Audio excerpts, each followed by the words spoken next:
اللہ اکبر اللہ اکبر اللہ اکبر لا الہ الا اللہ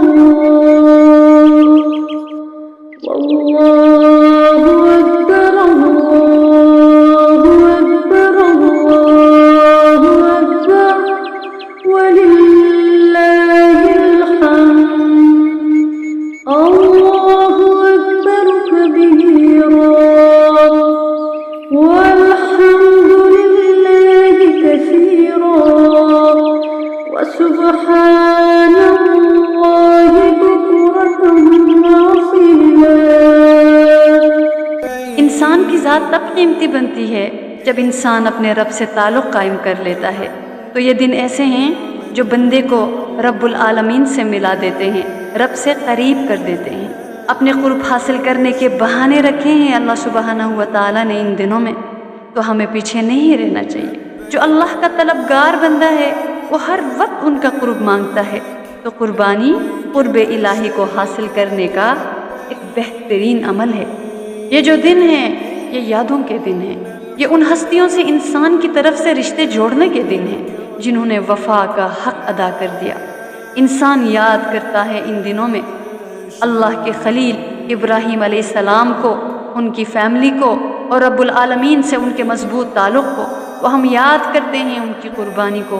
کئی آزمائشیں ان پر آئیں اور وہ سرخرو ہو گئے۔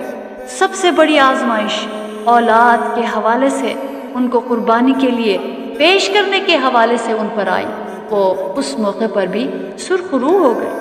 تو عید کا موقع اگرچہ ہمیں اس اہم واقعے کی یاد دلاتا ہے، لیکن اس واقعے کے ساتھ ساتھ قربانی کی عبادت جس کا ہم اہتمام کرتے ہیں، اس عبادت کے ساتھ ساتھ خوشی منانا یہ بھی درست ہے۔ اللہ کے محبوب صلی اللہ علیہ وسلم جب مدینہ منورہ تشریف لائے تو آپ نے فرمایا کہ تم سال میں 2 دن خوشیاں مناتے تھے، اللہ رب العالمین نے تم کو ان دنوں سے بہتر 2 دن عطا فرمائے، یعنی عید الفطر اور عید الاضحیٰ۔ تو ان دنوں میں عید مناؤ، خوشی کا اظہار کرو۔ اسی لیے عید کے موقع پر روزہ رکھنا منع ہے، اور عید الاضحیٰ کو تو بڑی عید بھی کہا جاتا ہے۔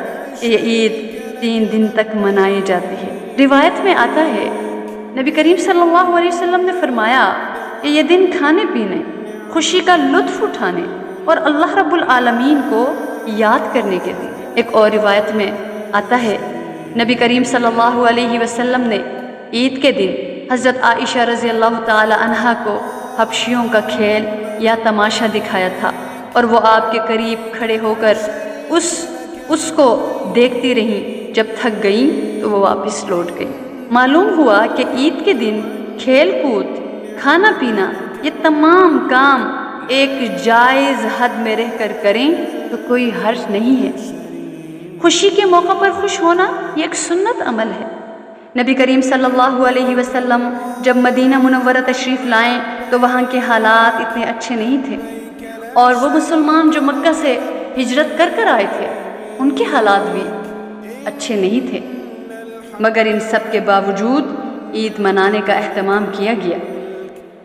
مومن کی کوئی خوشی اللہ تعالیٰ کو یاد کیے بغیر نہیں ہوتی، اس لیے ایک مومن جہاں خوشی منانے کے جائز طریقہ اختیار کرتا ہے وہاں نماز بھی پڑھتا ہے، تکبیرات بھی بلند کرتا ہے، رب کریم کا ذکر بھی کرتا ہے۔ ان ایام میں تکبیر تشریق کا بھی حکم ہے، جو یوم عرفہ کی نماز فجر سے شروع ہو کر 13 ذی الحجہ کی عصر تک جاری رہتی ہے۔ یہ تکبیر فرض نماز کے بعد 1 مرتبہ پڑھنا واجب قرار دیا گیا ہے۔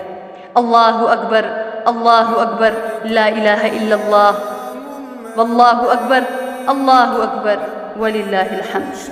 تو قربانی کا اہتمام کرنا، لیکن جو لوگ قربانی نہیں کر سکتے وہ دیگر عبادات کا اہتمام ضرور کریں۔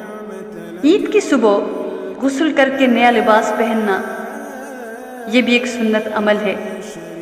اگر نیا لباس نہیں ہے تو صاف ستھرے کپڑے پہننا چاہیے۔ حدیث پاک کا مفہوم ہے نبی کریم صلی اللہ علیہ وسلم عید الفطر اور عید الاضحیٰ کے دن غسل فرمایا کرتے تھے۔ ایک اور روایت میں ہے نبی کریم صلی اللہ علیہ وسلم عیدین اور جمعے کے موقع پر اپنی سرخ چادر پہنا کرتے تھے، یعنی خاص لباس کا اہتمام ہوتا تھا۔ اللہ کے حبیب صلی اللہ علیہ وسلم عید الاضحیٰ کے موقع پر عیدگاہ جاتے تک کچھ نہیں کھاتے تھے، جیسے کہ روزہ ہوتا ہے۔ نماز پڑھنے کے بعد قربانی فرماتے اور اس کے گوشت میں سے تناول فرماتے۔ لبیک اللہم لبیک لبیک لا شریک لک لبیک